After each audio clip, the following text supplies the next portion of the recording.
All right, week 2 of our series entitled Ephesians.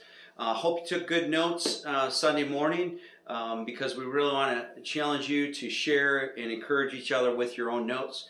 One of the main scriptures that we want to really focus in on is Ephesians Chapter 2 and verse 10 that says, "For we are His workmanship, created in Christ Jesus unto good works." It goes on to say, "which God hath before ordained that we should walk therein."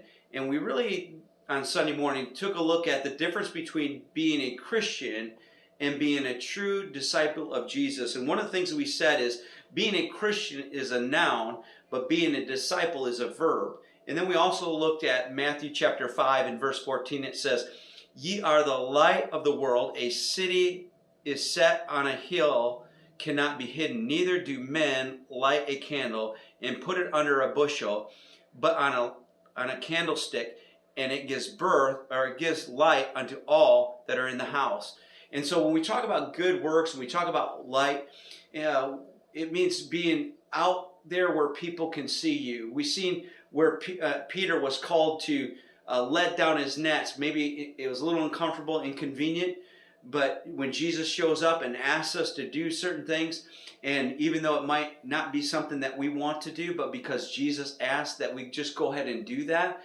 Again, many times Jesus will ask us to do things that aren't convenient, might take up some time, might take up some of our resources, but every time we say yes, Jesus always comes through and does exceedingly abundantly above all we could ask or think. So today, I just want to encourage you to unpack that and share with each other what you got out of the message, maybe some things about good works and maybe how God has challenged you to maybe get out there and do something by faith, and knowing that if it wasn't God, that it wasn't going to be good, but if it was God, then God was going to get some glory out of it. And who knows, maybe somebody gave their life to Christ, or maybe it encouraged somebody to take their next step in their walk with the Lord and going from just being a Christian to a true follower or disciple of Jesus. So that's what we want you to unpack today.